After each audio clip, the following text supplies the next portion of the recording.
Grandpa से परेशान हो गया था, इसलिए बॉब अपने हैमर से ग्रैंडपा के सर पर वार करता है, जिसके बाद ग्रैंडपा की याददाश्त वापस आ जाती है। पर उधर बाबा जेब द किलर को मार रहे होते हैं, तभी जादूगर आ जाता है और बाबा पर हमला करता है, पर बाबा अपने आप को बचा लेते हैं। इसलिए जादूगर गायब होकर बाबा पर वार करता है। बाबा को बचाने के लिए जंपर सुरक्षा कवच बना लेता है, इसलिए सुरक्षा कवच को तोड़ने के लिए जादूगर की मदद करने के लिए ग्रैंडपा आ जाता है, जिससे कवच टूट जाता है। और अब आगे की कहानी देखते हैं। कवच टूटते ही जादूगर और ग्रैंडपा अपनी शक्ति से बाबा और जंपर पर हमला कर देता है।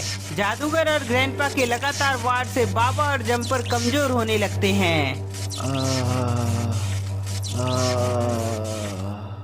गुप्ता जी, हमें कुछ करना होगा, नहीं तो बाबा और जंपर मारे जाएंगे। हाँ मिश्रा जी, पर तुम यहीं रुको, मैं और रॉड उसका ध्यान भटकाते हैं। बाबा और जंपर को बचाने के लिए गुप्ता जी और रॉड जादूगर के पास जाने लगता है। रॉड, तुम अपने नाइट्रोजन गैस से इन दोनों को जमा दो। गुप्ता जी के बोलते ही रॉड जैसे ही जादूगर और ग्रैंडपा को जमाने वाला होता है, पर तभी बग पीछे से गुप्ता जी और रॉड को शॉक दे देता है। गुप्ता जी, तुम सब मुझे भूल गए क्या? ओह नो, गुप्ता जी और रॉड भी फंस गए। अब मैं क्या करूं? बॉब, बाबा का टीम मरने वाला है। जाओ ग्रेनी और जेब द किलर को कैद से बाहर निकाल लो। बग की बात मानते हुए बॉब ग्रेनी और जेब द किलर को बाहर निकालने लगता है। गुप्ता जी मेरे चलते फंस गया, मुझे उससे बचाना होगा।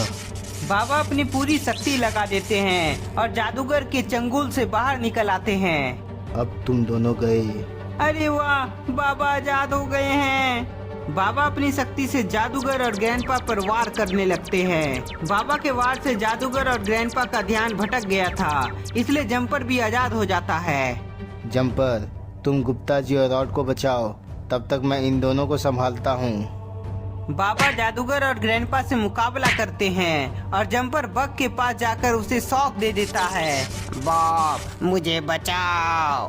बॉब ग्रेनी और जेब द किलर को बाहर निकाल लिया था, इसलिए बग को बचाने के लिए ग्रेनी अपनी पावर से जंपर पर हमला करती है। ग्रेनी, जंपर को पिंजरे में कैद करो।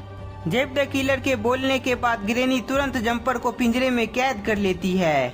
बहुत अच्छे ग्रेनी, अब जंपर हमारा कुछ बिगाड़ नहीं सकता है। जंपर के कैद होते ही बॉब अपने हैमर से गुप्ता जी पर वार कर देता है। बॉब के हैमर से गुप्ता जी घायल हो जाता है, जिसके बाद रॉड अपने नाइट्रोजन गैस से बॉब और बग को जमा देता है। बॉब बग के जमते ही रॉड ग्रेनी को जमाने के लिए उसके पास जाने लगता है, पर ग्रेनी रॉड पर वार करती है, जिसके बाद रॉड घायल हो जाता है। इधर बाबा अब अकेले पड़ जाते हैं, क्योंकि गुप्ता जी रॉड घायल था और जंपर कैद में। बाबा रुक जाओ, नहीं तो गुप्ता जी को मार डालूंगा।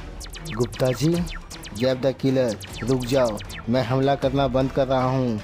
बहुत अच्छे जेब द किलर, तुम गुप्ता जी के पास ही रहना, तब तक मैं और जादूगर मिलकर बाबा की अच्छी धुलाई करते हैं। बाबा की धुलाई करने के लिए ग्रैंडपा और जादूगर उसके पास जाने लगता है। मुझे कुछ करना होगा, नहीं तो जेब द किलर गुप्ता जी को मार डालेगा। बाबा, तुम तो पूरी तरीके से फंस गए। ग्रैंडपा, हिम्मत है तो गुप्ता जी, रॉड और जंपर को छोड़ के मुझसे मुकाबला करो। नहीं बाबा, ऐसी गलती हम नहीं करने वाले हैं। डरपोक हो तुम सब, हिम्मत नहीं है तुम सभी के अंदर। बाबा ग्रैंडपा और जादूगर को उकसा रहे थे, जो जेब द किलर को समझ आ गया था। तुम दोनों क्या कर रहे हो? बाबा को जल्दी से मार दो, नहीं तो पता नहीं बाबा के दिमाग में क्या चलता हो। तुमने सही कहा जेब द किलर। जादूगर, चलो बाबा को जान से मार देते हैं। ग्रैंडपा का बात मानते हुए जादूगर अपनी जादुई छड़ी को एक तलवार का रूप दे देता है। बाबा, तुम्हारा अंतिम समय आ गया है। बच्चे, अंतिम समय तो तुम लोगों की आ गई है, क्योंकि अब जो होने वाला है उसे देखकर तुम सभी अपनी जान की भीख मांगोगे। जादूगर तलवार से बाबा को मारने के लिए बाबा के नजदीक जाने लगता है। हे भगवान, बाबा की रक्षा करना, नहीं तो जादूगर बाबा को मार डालेगा। जादूगर जैसे ही बाबा पर वार करता है, पर तभी बाबा गायब हो जाते हैं। ये क्या, बाबा अचानक कहाँ गायब हो गए?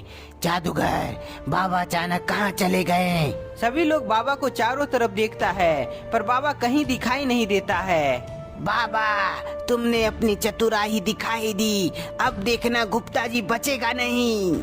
जेब द किलर गुप्ता जी को मारने के लिए नीचे देखता है, पर वहाँ गुप्ता जी नहीं होता है। गुप्ता जी कहाँ गया? ये कैसे संभव है? गुप्ता जी तो यहीं पर था, जो अब नहीं है। जेब द किलर देखता है रॉड और जंपर भी गायब है।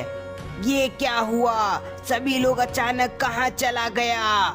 जेब द किलर के साथ ग्रैंडपा, जादूगर और ग्रेनी सोच में पड़ जाते हैं कि आखिर यहाँ अचानक हुआ क्या। क्या हुआ जेब द किलर? तुम मुझे और मेरी टीम को मारने वाले थे। बाबा, तुमने अपनी चालाकी से सबको बचा लिया, पर जादूगर तुम्हें जिंदा नहीं छोड़ेगा। जादूगर, तुम अपनी जादुई शक्ति से बाबा का पता करो कि वह इनविजिबल होकर किस जगह पर है। जेब द किलर के बोलते ही जादूगर जैसे ही अपनी जादुई शक्ति का प्रयोग करने वाला होता है, पर तभी बाबा उन लोगों को दिखाई पड़ते हैं। जेब द किलर, ये लो मैं आ गया, पर तुम्हारे अंदर इतनी हिम्मत नहीं कि अकेले तुम मुझसे मुकाबला कर सको। बाबा के उकसाने पर जेब द किलर गुस्से में बाबा का सर काटने के लिए उनकी तरफ बढ़ने लगता है। जेब द किलर को बाबा की तरफ अकेला जाता देख ग्रेनी उसे रुकने को बोलती है, पर वह रुकता नहीं है। आजा जेब द किलर, तुम्हारी कहानी का अंत करने का समय आ गया है। जेब द किलर जैसे ही बाबा के नजदीक पहुंचता है, तभी वह बाबा पर तलवार से वार करता है, पर बाबा हवा में उड़ जाते हैं और अपने हाथ में एक तलवार ले आते हैं। जेब द किलर, मुझे मारने के लिए अब तुम्हें फिर से जन्म लेना होगा। बाबा बहुत ही तेजी से जेब द किलर के गर्दन पर वार कर देते हैं, जिसके बाद जेब द किलर वहीं मारा जाता है। मोहिनी और जेब द किलर के मरने के बाद जादूगर गुस्सा में आग बबूला हो जाता है। बाबा, मैं तुम्हें नहीं छोड़ूंगा। जादूगर भी तेजी से तलवार लेकर बाबा के पास जाने लगता है। जादूगर, तुम्हारा तो मैं नामो निशान मिटा दूंगा। जादूगर जैसे ही बाबा को मारने वाला होता है, पर तभी बाबा अपने तलवार से जादूगर के पेट पर वार कर देते हैं। जादूगर, तुम्हें बहुत घमंड है ना अपनी जादुई शक्ति का, पर अब तुम्हारा घमंड टूटने का समय आ गया है। नहीं बाबा, मुझे माफ कर दो, मुझे मत मारो। तुम्हें माफी नहीं, अब मौत मिलेगी। बाबा अपने अग्नि पावर से जादूगर को जलाने लगते हैं। बचाओ, कोई मुझे बचाओ। बाबा के वार से जादूगर आग से जलकर मारा जाता है। जादूगर के मरते ही ग्रैंडपा और ग्रेनी डर जाता है। ग्रेनी, हमें भागना चाहिए, नहीं तो हमारा भी अंत बाबा कर देंगे। ग्रेनी और ग्रैंडपा वहाँ से भागने की कोशिश करता है, पर तभी मिश्रा जी उन दोनों के सामने आ जाता है। कहाँ चले ग्रैंडपा, ग्रेनी, बाबा से डर गए क्या? अरे हट जाओ मिश्रा जी, मुझे जाने दो, मैं फिर कभी तुम्हें परेशान नहीं करूँगा। ग्रेनी और ग्रैंडपा देखता है कि बाबा उन लोगों की तरफ ही आ रहे हैं। भाग ग्रेनी भाग, बाबा इधर ही आ रहे, भाग। बाबा से अपनी जान बचाने के लिए ग्रेनी और ग्रैंडपा वहाँ से 9-2-11 हो जाता है। बाबा, वो दोनों तो भाग गया। जाने दो मिश्रा जी, वो दोनों अब हमें मारने की कोशिश नहीं करेगा। इधर बॉब और बक नॉर्मल हो जाता है और देखता है कि जेब द किलर मारा गया है और साथ में जादूगर भी। बॉब, भाग यहाँ से, नहीं तो हम भी मरेंगे। बॉब और बक के भागते ही मिश्रा जी खुशी से उछलने लगता है। बाबा, मुझे एक बात समझ नहीं आई, जब आप गायब हुए थे तब गुप्ता जी रॉड और जंपर को गायब करके आप कहाँ पहुँचा दिए थे? मिश्रा जी, तुम्हें भी ऐसा लगता है कि मैं गुप्ता जी, जंपर और रॉड को कहीं छुपाया था? पर ऐसा नहीं है, वहाँ देखो। बाबा मन में कुछ मंत्र बोलते हैं, जिसके बाद मिश्रा जी देखता है कि जंपर अभी भी पिंजरा में ही है और रॉड गुप्ता जी नीचे घायल पड़ा हुआ है। बाबा, आपने तो अच्छा दिमाग लगाया। बाबा अपनी शक्ति से जंपर को बाहर निकाल लेते हैं और साथ में गुप्ता जी रॉड को भी ठीक कर देते हैं। सब कुछ ठीक होते ही सभी लोग अपने घर की तरफ निकल जाते हैं। पर ये क्या, कंकाल अपनी आंखें कैसे खोल सकता है? क्या जादूगर मरा नहीं है? अगर ऐसी बात है तो क्या जादूगर फिर से वापस आएगा? और क्या जेब द किलर फिर से जिंदा हो सकता है? आप सभी को क्या लगता है हमें कमेंट में जरूर बताएं, क्योंकि आगे की स्टोरी नेक्स्ट सीजन में आएगा। तब तक के लिए इस वीडियो को ज्यादा से ज्यादा लाइक करें, नए हैं तो चैनल को सब्सक्राइब जरूर कर ले।